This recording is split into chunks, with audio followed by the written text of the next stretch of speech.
n'est plus des enfants gâtés où tout est là, où tout est possible, et si on a les moyens, on achète le moment de petit bonheur. Non, c'est pas ça.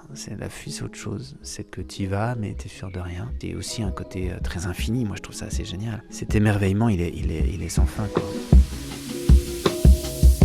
Pas facile à attraper, Vincent Munier, quand il n'est pas en train de photographier le monde sauvage dans le Grand Nord, sur les hauts plateaux tibétains ou au Bhoutan. Il se fait très discret, comme un ours. Mais il est sorti de sa grotte en décembre 2025 pour la sortie de son dernier film, Le Chant des Forêts. Et je l'ai attrapé au FIFAV, le festival du film et du livre d'aventure de La Rochelle, fin novembre 2025. Il y présentait son film en avant-première où il revient aux sources dans sa très chère forêt des Vosges, celle-là même qui l'a fait grandir. Et dans Le Chant des Forêts, il nous dévoile la magie de cette forêt si proche de nous. Et dans cet entretien, il se dévoile sur sa quête de la beauté du vivant, son amour des brumes. Il s'est aussi piqué des bons coups de gueule contre la disparition de la biodiversité et imite à merveille le grand tétra, tu l'entendras. Je suis Sandrine Mercier, rédactrice en chef de AR Magazine, et cet entretien est à retrouver dans le numéro 73, actuellement en vente, avec la couve sur le Québec en hiver, des grands sapins couverts de neige et des chiens de traîneau qui courent comme des fous. Tes images t'ont emmené partout, du Grand Nord aux forêts vosgiennes, des loups arctiques au grand tétra. Qu'est-ce qui te pousse encore aujourd'hui à partir, à observer, toujours à attendre ? C'est une source intarissable, c'est infini en fait. Je le savais dès le départ, dès que j'ai été piqué par le virus, d'essayer de voir et puis de me nourrir de cette beauté des autres, des non-humains, des autres animaux sauvages. Il y a tellement de choses à faire partout dans le monde, et même autour de chez nous. C'est inépuisable, même si évidemment on voit que l'homme grignote un peu partout et que la beauté du monde sauvage se réduit un peu. Mais n'empêche que j'ai toujours cette foi et cette envie de découverte, bien sûr, cette curiosité. C'est de la curiosité ou c'est une sorte de quête spirituelle ? C'est plein de choses. Ma curiosité, ça en fait partie. C'est un mélange de plein de choses, mais c'est devenu vital, c'est évident. Ouais. C'est le but du film, c'est aussi une histoire de transmission. J'ai quand même eu la chance d'avoir une forêt pas très loin de la maison familiale, et puis surtout des parents qui nous ont amenés dehors en permanence et qui nous ont montré tout ça, donc c'est quand même pas rien. Dirige par là. Là. Les arbres aussi écoutent le chant des oiseaux. Alors ton dernier défi, c'est le film, le chant des forêts. Mm-hmm. C'est quoi ce chant ? De quel chant s'agit-il ? Le chant des forêts, parce que moi j'ai une sensation qu'on n'écoute pas suffisamment les autres, quoi. On s'écoute nous beaucoup, on parle beaucoup, je trouve que les mots ont de moins en moins de sens, tout a été un peu dit, redit, des beaux discours, et finalement dans les actes pas tant. Et c'était ça, c'est de redonner la parole à la forêt, quoi. Qu'on se taise un peu. J'en ai un peu marre de tout ce vacarme humain, qu'on se taise, qu'on écoute, et peut-être qu'on voit, quoi. Ce qu'on voit d'abord, c'est l'affiche du film, avec ce cerf qui sort de l'eau dans la brume. Qu'est-ce qu'il y a derrière cette forêt ? J'imagine beaucoup d'espoir et beaucoup d'échecs aussi. Oui, alors là, c'était probablement l'un des plus beaux moments de ces dernières années, cette rencontre, ce moment de grâce, ce moment de communion où tout... donc là, je parle un peu de communion, c'est presque un peu spirituel, mais quelque chose où tout est là, tout est rassemblé. Tout est aligné. Et j'attendais ce moment depuis longtemps, et puis j'essaie de le revoir. Là, ça fait 2-3 ans, j'y suis retourné, rien du tout. Mais tout était là, quoi. C'était incroyable, ce moment.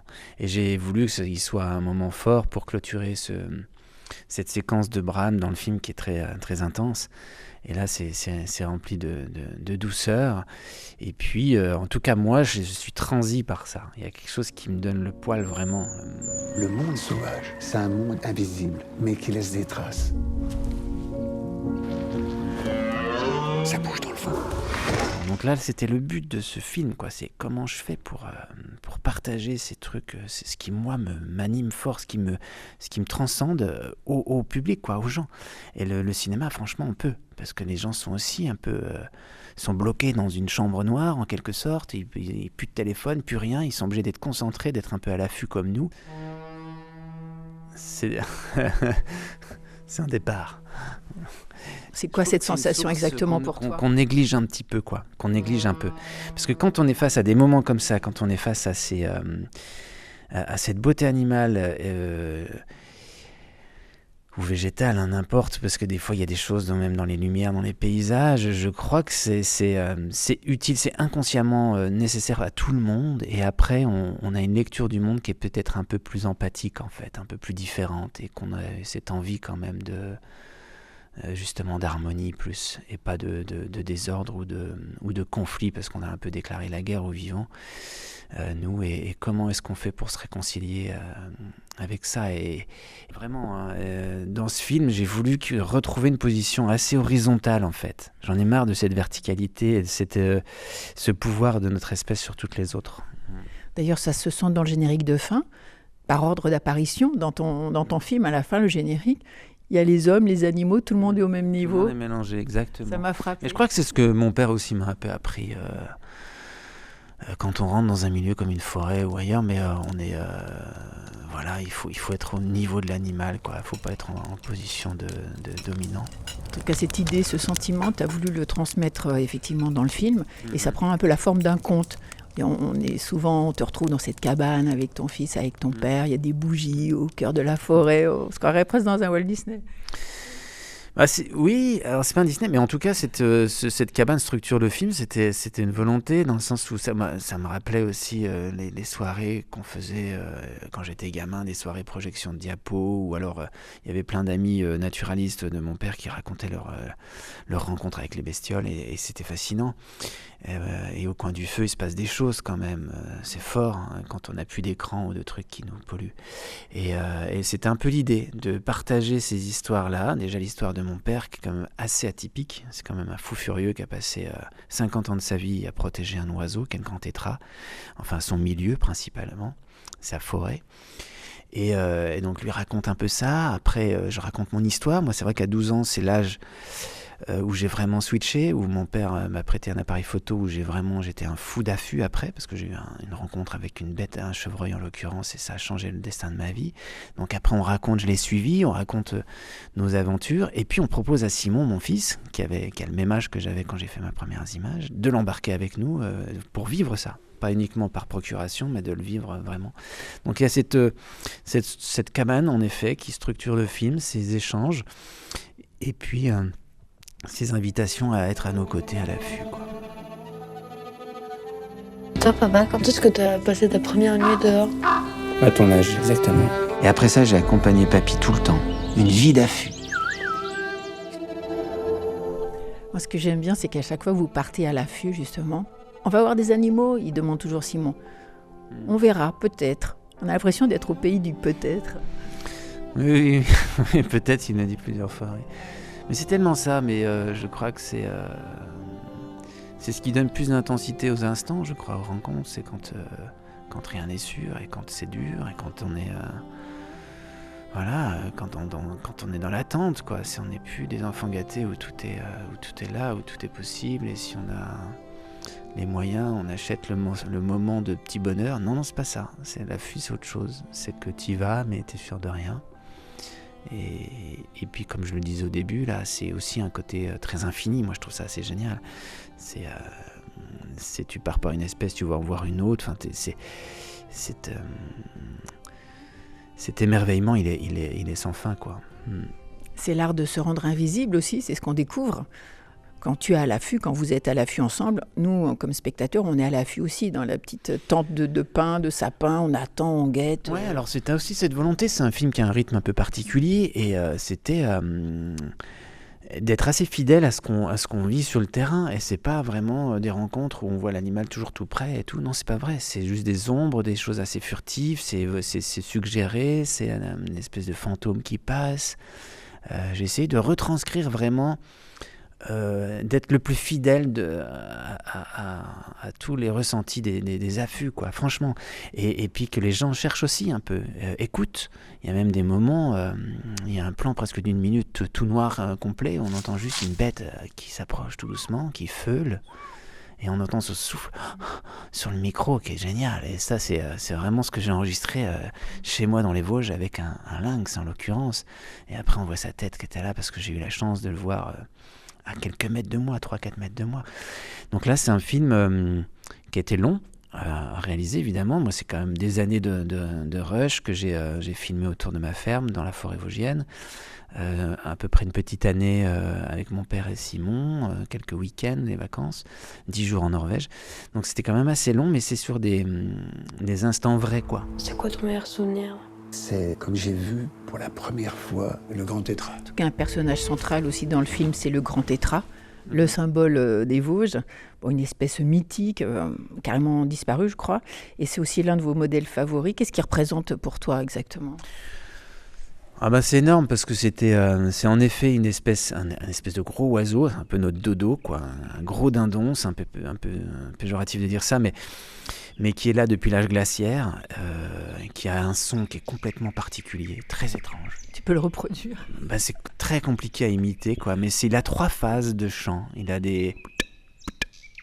Il accélère, après il fait le coup du bouchon, hop, et après la 3e phase c'est le cisaillement.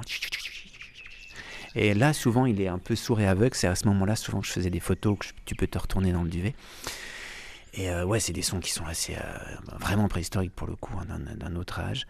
Et pourquoi cet oiseau ? Mon père a été fasciné et lui m'embarquait, j'avais 10 ans, il me mettait sous un sapin tout seul en fin d'hiver, début de printemps.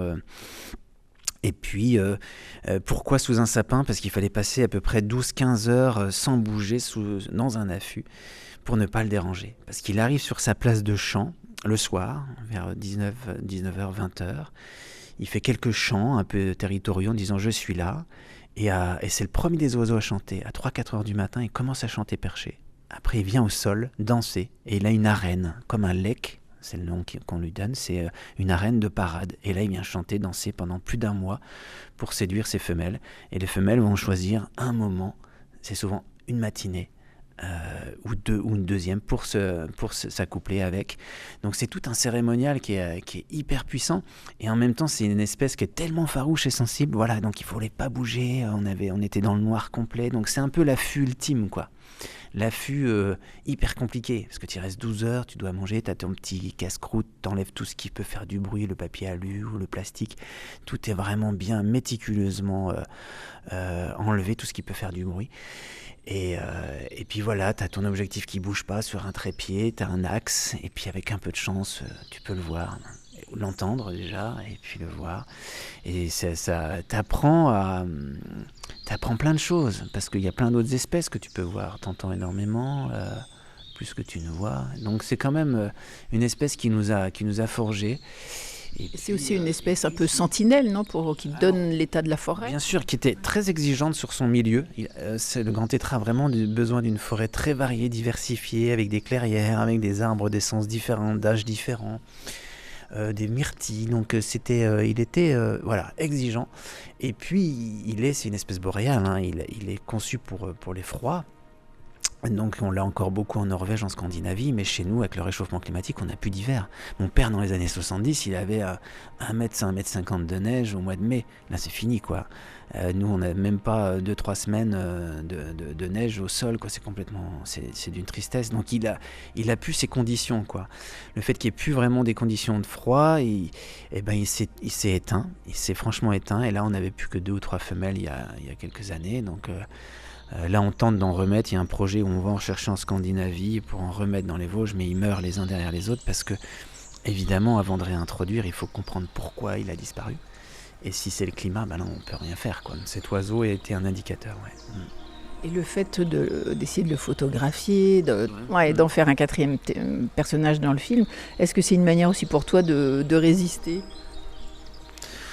De résister à quoi ? Cette tristesse ou quoi ? Non, il faut en parler, évidemment, parce que c'est dit mon père, ce qui est triste, c'est pas qu'il soit vraiment disparu, mais c'est que les gens s'en moquent complètement, parce que c'est vrai qu'il y en a pas mal, en l'occurrence des forestiers qui sont un peu dans l'intensification ou l'industrialisation de la forêt. Ils sont bien contents, ils ont plus l'emmerdeur du grand tétra et on va pouvoir planter des forêts et c'est la politique des chiffres plutôt que la politique de la vie. Donc. Dans l'est de la France, en région Lorraine, se dévoile un des départements les plus verts, les Vosges. Bienvenue dans celui que l'on surnomme le Petit Canada. Alors tu as grandi dans les Vosges, t'en parles beaucoup, donc c'était au contact direct de la forêt. Et en quoi ce territoire a vraiment façonné ton rapport au vivant ? Il t'a construit comme homme ? Si tu avais vécu dans le 9-3 ou à Paris ? Ah bonne question. Non mais c'est clair, je le disais, j'ai une situation privilégiée. Même si notre maison, elle était pas très loin elle était à côté de la voie ferrée. Quand les trains passent, il y a toutes les vitres qui tremblent. On avait des usines autour de la maison, mais à quelques coups de pédale, on avait une forêt. On avait une forêt, et puis mes parents qui nous emmenaient dans la forêt, au bord de la Moselle, une rivière, faire du canoë, aller dans les Hauts-de-Vosges, faire un peu d'escalade. Donc non, mais c'est sûr que c'est une chance inouïe. Comment dire, les Vosges, c'est des forêts qui sont assez uniques en France. On ne retrouve pas les mêmes dans le Jura, ni dans les Pyrénées ou ailleurs. C'est des forêts très humides, pleines de mousse, avec des brumes. Et moi, je suis fan de brumes parce que c'est comme un voile, c'est comme un peu comme l'érotisme, où je peux faire le parallèle avec ça. Mais on dévoile un tout petit peu, quoi. Donc on laisse une grande part à l'imaginaire. Je trouve ça génial. Probablement que ça a influé, ouais, c'est vrai. Est-ce que tu pourrais justement nous donner une odeur, un bruit ou une sensation ou quelque chose qui ne te quitte pas, qui est en lien avec cette forêt ? Une odeur, moi j'adore l'odeur, c'est l'odeur de la forêt humide. Franchement, ça après des grosses averses, c'est l'humus, quoi. C'est la terre, c'est l'humus. C'est ça qui est assez chouette, c'est quand moi je bivouaque beaucoup et quand on fait nos affûts, on est on est la joue contre la terre, et ça j'adore. Contre l'humus, franchement, il y a des odeurs qui sont incroyables, avec toutes ces décompositions des feuilles, des branches, de tout, ça grouille de vie là, et quand on met la tête contre ça et que tu dors sur un tas de mousse, d'humus, moi j'adore. Et les sons, bonne question, s'il y avait des sons, c'est dur après d'en sortir un, mais les sons, ce que j'adore c'est quand même... les matins, quoi, à 5h du matin, quand ça débute, t'as les petits rouges-gorges, les petits troglodytes, ça commence à se réveiller, des griffes de rennes qui commencent, et puis après c'est un espèce de concerto, quoi, de symphonie du vivant, ça j'adore. Et sur le métier de photographe animalier à proprement dit, t'es souvent seul dans le froid, on voit une image à un moment aussi, vraiment t'es presque recouvert de neige, tout au début du film je crois, quand t'es à l'affût quoi, quand tu cherches une image. C'est quoi la part dans ce travail entre vraiment le travail physique et le travail spirituel ? C'est vrai que c'est la photo qui est venue parce que c'est mon père qui m'a prêté son matos photo, ça aurait pu être autre chose. Des fois, la photo m'ennuie un peu, à vrai dire, de plus en plus. M'ennuie dans le sens où des fois, ça peut me gâcher un moment. Il y a du matériel, c'est lourd. Parfois, je suis un peu, comment dire, un peu pas inquiet, je trouve plus mon mot, mais le monde de la photographie animalière me fait des fois un peu peur. Parce qu'il y a aussi un côté très trophée, chasse, et à celui qui a la plus belle image. Donc ça m'agace un peu, le comportement de beaucoup de photographes. Et que je peux avoir aussi moi, mais ça peut être assez pervers comme passion. Et donc, non, c'est pour ça qu'il n'y a pas que ça, la photo méfiance, quoi. Il y a aussi la poésie, il y a aussi le dessin, il y a aussi l'écriture, il y a la littérature, il y a plein de choses, et puis même rien, quoi. C'est juste être en communion. Enfin, moi, tu parles d'une partie spirituelle, elle est de plus en plus forte, c'est évident, en vieillissant. J'ai sûr qu'il y a comme tout le monde, j'ai un ego, j'ai dû vouloir prouver des choses à mon père, probablement, aux autres, en essayant d'avoir des super images. C'est peut-être un moteur, mais il faut faire gaffe qui dépasse pas cette espèce de nourriture intérieure et dont on a besoin, quoi, je crois.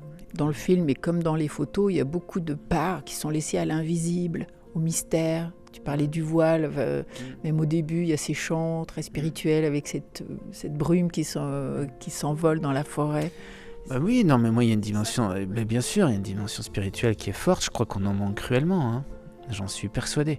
Mais quand on passe beaucoup de temps sur le terrain, en immersion dans ces milieux-là, que ce soit les forêts, que ce soit les hauts plateaux tibétains ou en Arctique, c'est évident qu'il y a quelque chose, qui est là, il y a une présence, et pour moi c'est assez... c'est parfois la rencontre avec une bête peut considérée comme une prière, quoi. Pour moi, je suis plus en lien avec les peuples animistes ou les peuples un peu premiers qui voyaient des dieux un peu partout dans la nature, et je trouve que ça c'est important. Donc non, cette dimension spirituelle, à mon avis, elle est précieuse, c'est presque un socle en fait qu'on n'a plus, mais pour moi c'est ça. Et s'il y avait un moment mémorable alors, comme tu demandes dans le film à ton père, non mais si, dis-moi un moment qu'il faut choisir, un moment mémorable de ta vie à nous raconter. Ouais, je lui ai posé cette question parce que j'avais vraiment envie qu'il parle de ça, de sa première rencontre avec le grand tétra, parce que ça a complètement façonné sa vie après. Et après, en grand moment fort et puissant, c'est évident, parfois plus c'est dur et plus le moment qu'on attend, il est fort. Donc c'est sûr que les loups blancs, quand ils sont venus autour de moi, là, quand t'es tout seul à moins 40 en Arctique et que t'as un peu les pétoches parce que ça fait 8 jours que t'as du mal à gérer le froid, tu vois que des traces, tu dis qu'est-ce que je fous là. Et puis quand tu vois au loin, là, une fois que ta tente est prête à te coucher, tu vois ces loups qui courent sur toi, qui arrivent vers toi. Enfin, ça, c'était le plus grand moment de ma vie, je pense, avec la naissance de mon fils. Alors, tu parles de ces grands territoires en Arctique, mais qu'est-ce que tu cherches justement dans ces lieux extrêmes que tu ne trouves pas ailleurs ? Non, mais je pourrais, c'est ce que je dis dans le film, hein, je pourrais me contenter évidemment de mon jardin, de la forêt, c'est un peu le but de ce film, de montrer qu'on peut être très ému avec des espèces de chez nous, avec la rencontre avec des affûts dans nos forêts de chez nous, et qu'il n'y a pas besoin d'être au fin fond du monde. Après, moi je me suis quand même nourri de beaucoup de récits d'aventuriers, de biologistes. Il y a quand même une curiosité que j'ai voulu un peu assouvir, des quêtes avec de rencontrer des bestioles, des milieux. Donc oui, de temps en temps, je me fais ces parenthèses un peu enchantées, mais j'essaye de les optimiser avec des films, avec des récits ou des choses comme ça, parce que c'est vrai que maintenant, je fais gaffe. Pendant 5 ans, j'ai pas pris l'avion. Pourtant, c'est mon métier, je pourrais aller partout, désormais, mais je fais très attention pour essayer de faire en sorte que le jeu envahisse la chandelle et que de pas être dans le consumérisme. Donc, je suis attentif à ça. Mais ces parenthèses, quand même, un peu enchanté de grands sauvages, de grands espaces, me font un bien fou, parce que je souffre malgré tout, comme je disais, du mal qu'on fait dans la nature autour de chez nous, quoi. C'est vrai qu'on est là où je suis, c'est quand même très anthropisé. Il y a quand même c'est toujours l'homme qui décide. Donc ça me fait du bien d'aller. J'ai une petite cabane en Norvège aussi, j'y vais pour me ressourcer, sans eau, sans électricité, mais ça me fait un bien fou. Et puis c'est l'Arctique, c'est évident, un grand sauvage. Enfin, puis il y avait aussi cette volonté de magnifier ces bêtes, quoi, parce que c'est leur juste place, la justesse de leur, c'est ça qui me, par rapport à nous, quoi. Ils débordent pas, quoi. Tout est un espèce d'équilibre magnifique. Alors certes, il peut y avoir des choses dures, de la cruauté, mais c'est une cruauté honnête, fidèle. Enfin, comment dire, juste, quoi. Et la juste place, c'est ça qui me fascine. Et puis cette beauté. J'en ai un peu marre qu'on passe autant de temps à se gargariser, ou je sais plus le mot exact, mais sur ce qu'on fait l'homme. Évidemment que c'est beau, les bijoux de la reine là, qui s'en fait voler, mais vous avez vu le pataquès que ça a fait, et puis on dit rien quand il y a plus d'alouettes des champs dans nos campagnes, quoi. Ça m'agace, parce qu'une alouette, elle vaut plus qu'un diamant. Est-ce qu'il y a encore une image que tu rêves de faire ? Non, il y en a plein. Plein, parce que je le disais, c'est une source infinie. Et comme le disait Hénard, je suis tellement triste quand on me tue mon infini, quoi, quand on va, voilà. Mais sinon, non, il y en a plein, là, j'étais au Bhoutan. Alors, j'ai pas voyagé pendant 5 ans, mais là, j'ai accepté une demande de la royauté du Bhoutan, parce que c'est un exemple assez intéressant. Il y a 70% de forêt sur ce pays, c'est dans les contreforts de l'Himalaya, et puis... Et 50% du territoire national en réserve. Donc là, pour le coup, il y a vraiment des terres complètement vierges. On peut dire qu'il y a des endroits où l'homme n'a jamais dû venir, tellement c'est escarpé et tellement il y a des arbres incroyables. Et là, il y a des espèces qui sont assez fascinantes, hein, c'est génial. Donc le Bhoutan, là, ouais, il y a encore des espèces qui me font rêver.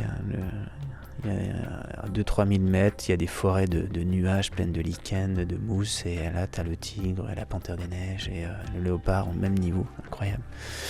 Le taquin du Bhoutan, c'est une espèce de mélange entre une chèvre et une vache.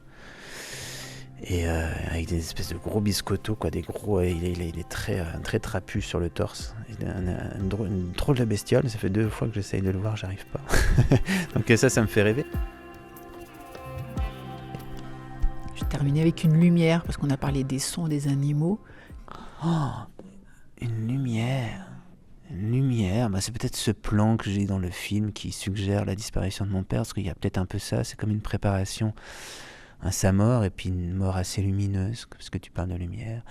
Et j'adore quand on est dans des forêts froides, humides, et puis sombres, et quand le soleil chaud arrive là, et tu as comme un rayon de lumière qui vient faire fumer l'humus, et tu as ces petites volutes de brume. Ça, c'est toujours des images qui me sont chères, qui me remplissent, ouais. C'est là où j'ai vu des arbres fumer dans ton film. C'est les arbres qui fument, c'est le cerf qui fume, c'est tout plein de... Ouais, exactement. Merci à Vincent Munier pour le temps accordé. Tu peux retrouver son entretien dans le numéro 73 de AR Magazine, actuellement en vente avec la couve sur le Québec en hiver. Sinon, retrouve-nous sur le site ar-mag.fr, Insta, Facebook et dans les kiosques, bien sûr. Et pour ne rien rater de la série Aller-Retour, abonne-toi sur Apple Podcast ou Podmust et laisse-nous un commentaire, une bonne note, ça fait toujours plaisir. Et nous sommes présents bien sûr sur toutes les plateformes d'écoute. À bientôt pour de nouvelles aventures.